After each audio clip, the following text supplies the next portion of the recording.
تو اس نون متحرک، اس میم متحرک بنا تشدید والے پر جو ہم غنہ اپلائی کرتے ہیں وہ غنہ آنی کہلاتا ہے، کیونکہ نون اور میم کے اندر آلریڈی ایک صفت جو ہوتی ہے نا وہ ان بلٹ ہوتی ہے، اس صفت کو غنہ کہا جاتا ہے۔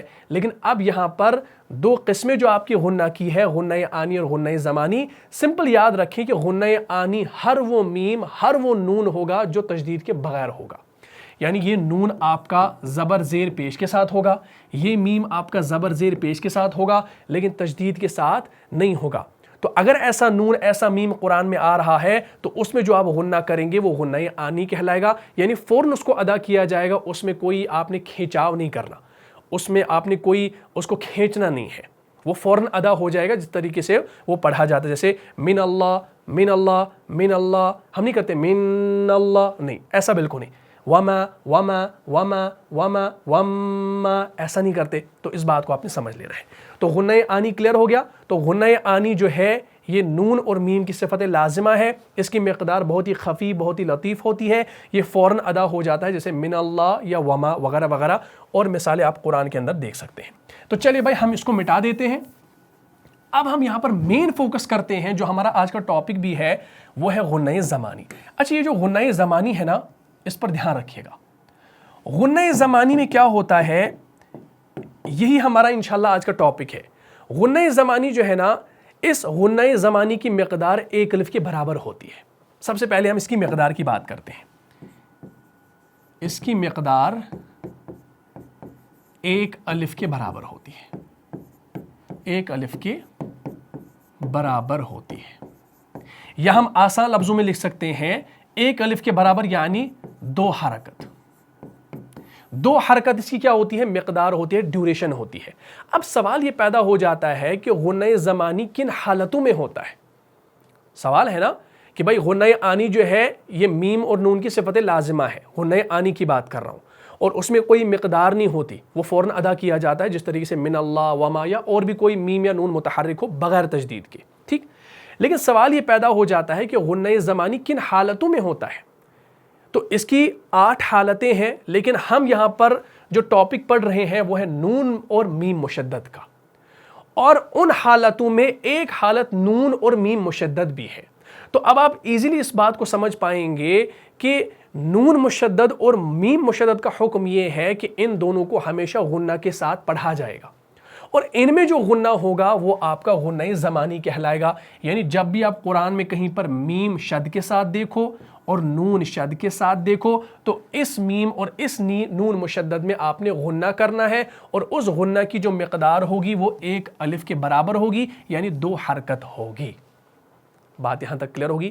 غنہ آنی اور غنہ زمانی آپ نے سمجھ لیا ہوگا، ٹھیک ہے جی۔ تو اب میں انشاءاللہ آپ کو مثالیں دینے لگا ہوں، اور جو باقی آپ دیکھیں گے جو باقی حالتیں ہیں وہ بھی انشاءاللہ میں آپ کو آخر میں بتاؤں گا، لیکن سب سے پہلے میم اور نون کی مثالوں کو ہم قرآن سے دیکھ لیتے ہیں۔ جیسے سورہ بقرہ ہے، سورہ بقرہ کی آیت نمبر 20 پہ جب آپ پہنچتے ہیں تو آپ کو وہاں پر ملتا ہے اعوذ باللہ من الشیطان الرجیم یکاد البرق یخطف ابصارہم کلما اضاء لہم مشوا فیہ۔ اب دیکھیے مشوا فیہ میں میم مشدد ہے، ٹھیک، وہاں پر بھی آپ کا کیا ہو رہا ہے، غنہ ہو رہا ہے، لیکن ہم نون کی دیکھ رہے ہیں، نون کی مثال دیکھ رہے ہیں، تو آگے پھر چلیں گے مشوا فیہ وَإِذَا أَظْلَمَ عَلَيْهِمْ قَامُوا وَلَوْ شَاءَ اللَّهُ لَذَهَبَ بِسَمْعِهِمْ وَأَبْصَارِهِمْ ان اللہ علی کل شیء قدیر۔ تو ان جو آگے ہے نا یہاں پر، اس ان میں کیا ہو رہا ہے، اس ان میں غنہ زمانی ہو رہا ہے۔ دیکھیے اگر میں اب آپ سے پوچھوں نون مشدد ہے بھائی، کیا اس میں غنہ آنی ہو رہا ہے یا غنہ زمانی ہو رہا ہے، تو آپ کہیں گے اس میں غنہ زمانی ہو رہا ہے۔ لیکن اگر میں یہاں پر دیکھوں قامو، یہ جو میم ہے نا، میم کے اوپر صرف پیش ہے، تو کیا یہاں پر غنہ آنی ہو رہا ہے یا زمانی ہو رہا ہے، تو یہاں پر غنہ آنی ہوگا۔ کیوں؟ کیونکہ میم یہاں پر بغیر تشدید کے ہے۔ اسی طریقے سے آپ دیکھیں گے میم ساکن کے بعد میم مشدد آ رہا ہے، تو آپ کا یہ ادغام شفوی ہو گیا، تو اس میں بھی آپ کا غنہ ہو رہا ہے، کیونکہ میم مشدد ہے نا آگے، تو اس میں بھی آپ کا غنہ ہو رہا ہے۔ تو یہاں پر آپ دیکھ سکتے ہیں ان اللہ علی کل شیء قدیر۔ تو یہاں پر ان میں آپ نے کیا کرنا ہے، 2 حرکت یعنی ایک الف کے برابر اس کو کھینچنا ہے۔ اور ایک بات کا خیال رکھیے گا، اس کو آپ نے 2 حرکت 2.5 حرکت نہیں کھینچنا ہے، وہ قطعی غلط ہے، قطعی غلط ہے. اس کو صرف ایک الف کے برابر یعنی 2 حرکت کے برابر اس کو کھینچنا ہوتا ہے, زیادہ نہیں. کوئی کرتا ہے پھر ان اللہ کھینچتا رہتا ہے, بس کہیں جانا ہوتا ہے اس کو کسی منزل پر, ایسا نہیں ہوتا, بلکہ ایک الف کے برابر 2 حرکت. ان اللہ, سمپل, ان اللہ, تو یہ ایک الف کے برابر آپ نے اس کو کھینچنا ہے. مشہور اگزامپل میں آپ کو دے دیتا ہوں. جیسے آپ سورہ کوثر پڑھیں گے, سورہ کوثر آپ کا سورہ نمبر 108 ہے, پہلی آیت میں آپ کو ملتا ہے اِنَّا أَعْطَيْنَاكَ الْكَوْثَرَ, تو وہاں پر آپ کو مل رہا ہے. تو اس صورت کو آپ دیکھ لیجئے, یہ دیکھیں اس میں 3 آیتیں ہیں. دیکھیں کہاں پر ہے, اِنَّا أَعْطَيْنَاكَ الْكَوْثَرَ. اب یہاں پر آپ دیکھیے انّا ہے نا, انّا میں یہاں پر نون مشدد ہے. کیا یہاں پر غنہ زمانی ہوگا؟ ہاں ہوگا, ایک الف کے برابر کھینچنا ہے. تو آپ پڑھتے ہیں ان شانئک هو الابتر.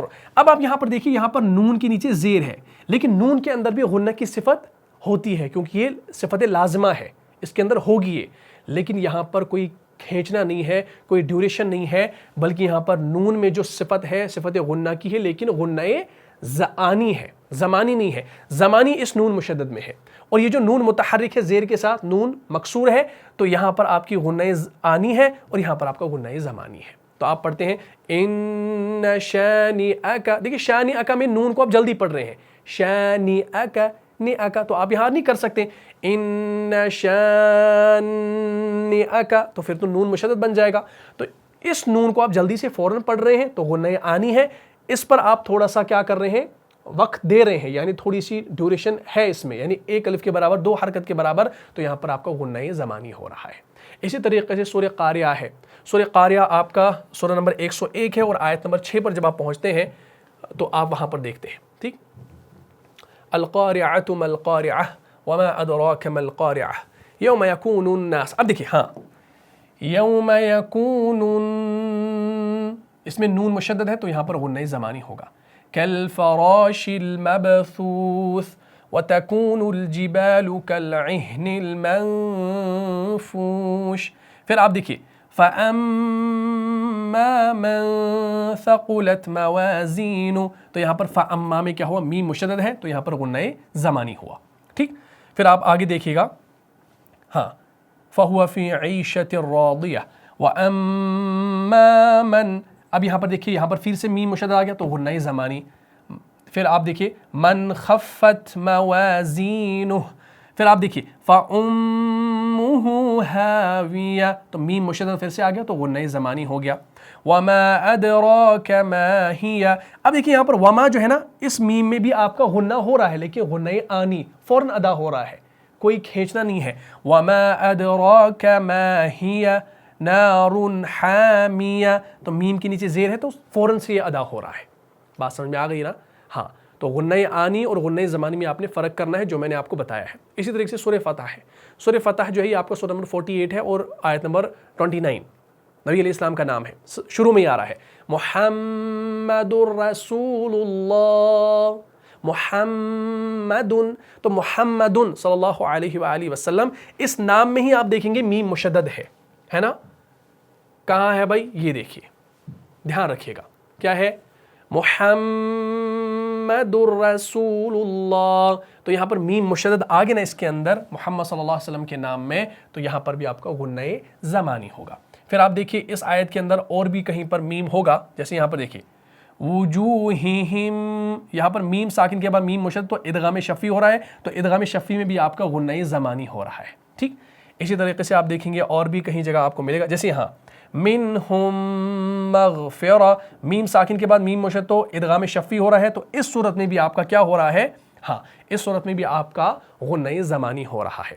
جیسا کہ میں نے ابھی آپ سے کہا کہ کن حالتوں میں جو ہے غنہ زمانی ہوگا, وہ 8 حالتیں ہیں, اور ان 8 حالتوں میں ایک حالت کیا ہے, میم مشدد اور نون مشدد. ٹھیک, نون مشدد کہیں پر آ جائے یا میم مشدد کہیں پر آ جائے تو اس صورت میں آپ کا کیا ہوگا, غنہ کیا ہوگا, غنہ زمانی ہوگا. اور مزید حالتیں جیسے آپ دیکھیں گے اخفا حقیقی ہے, اخفا حقیقی میں بھی وہاں پر بھی غنہ زمانی ہوتا ہے, جیسے سورہ بقرہ کی آیت نمبر 195 میں ہے وَأَنفِقُوا فِي سَبِيلِ اللَّهِ, تو وہاں پر انفقوا ہے ایسے,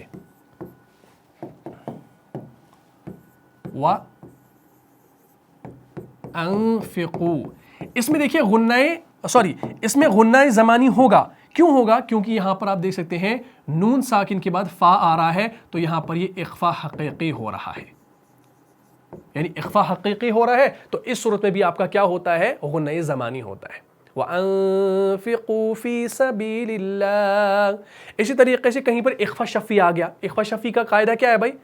کہ اگر کہیں پر میم ساکن کے بعد حرف با آ گیا، آپ سورہ سبا کھولیں گے، وہاں پر آپ کو آیت نمبر 8 میں ملتا ہے افترا علی اللہ کذبا ام بہ جنہ. تو وہاں پر آپ کو ملتا ہے ام بہ جنتن. اب آپ دیکھیں یہاں پر کیا ہے؟ ام میم ساکن کے بعد با آ رہا ہے تو یہاں پر آپ نے کیا کرنا ہوتا ہے؟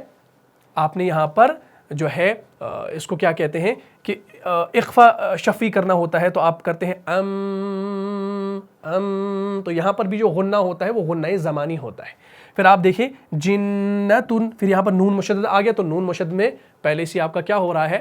غنّہ زمانی ہو رہا ہے. اسی طریقے سے کہیں پر اقلاب کا قاعدہ آ گیا قرآن میں. اقلاب ہے نا کہ آپ کا کہیں پر تنوین یا نون ساکن کے بعد جو ہے با آ جاتا ہے تو اس صورت میں آپ کا ایک چھوٹا سا میم ہوتا ہے، اس کو اقلاب کہتے ہیں. تو ہم پڑھتے ہیں واللہ محیط بالکافرین. تو تنوین کو میم سے بدل دیتے ہیں تو اس صورت میں آپ کا اقلاب ہو جاتا ہے. وہ غنّہ بھی آپ کا غنّہ زمانی ہوتا ہے. واللہ محیط بالکافرین. یا نون ساکن یا تنوین کا یا میں یا واو میں ادغام، ٹھیک ہے، یعنی نون ساکن تنوین کا یا واو میں ادغام ہونا. جیسے ہم پڑھتے ہیں سورہ بقرہ کی آیت نمبر 8 وَمِنَ النَّاسِ مَن يَقُولُ. کیا پڑھتے ہیں؟ ایسے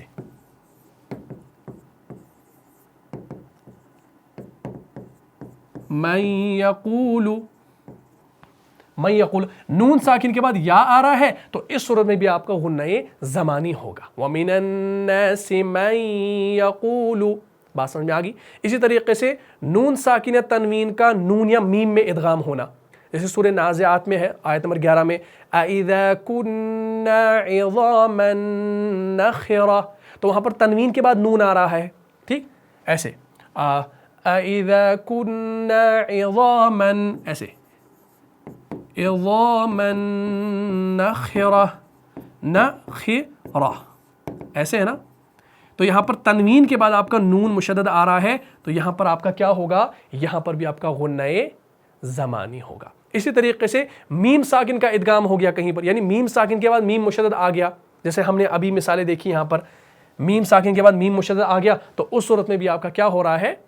غنّہ زمانی ہو رہا ہے، ٹھیک ہے نا. لیکن ایک بات آپ نے دوبارہ سے میں بتا رہا ہوں، یاد رکھیے گا کہ غنّہ کو 2.5 الف کھینچنا قطعی غلط ہے، لہٰذا احتیاط ضروری ہے. 1 الف کے برابر یعنی 2 حرکت کے برابر اس کو کھینچنا چاہیے. تو الحمدللہ ہم نے آج نون مشدد اور میم مشدد کے بارے میں پڑھا، آپ نے صفت غنّہ کے بارے میں سمجھا اور غنّہ کی جو اقسام ہے، یعنی جو غنّہ آنی ہے اور غنّہ زمانی ہے، الحمدللہ آپ نے ان تمام اقسام کو اچھے طریقے سے مثالوں کے ساتھ سمجھ لیا، اور جو باقی احکام ہیں غنّہ زمانی کے وہ بھی آپ نے الحمدللہ سمجھ لیے.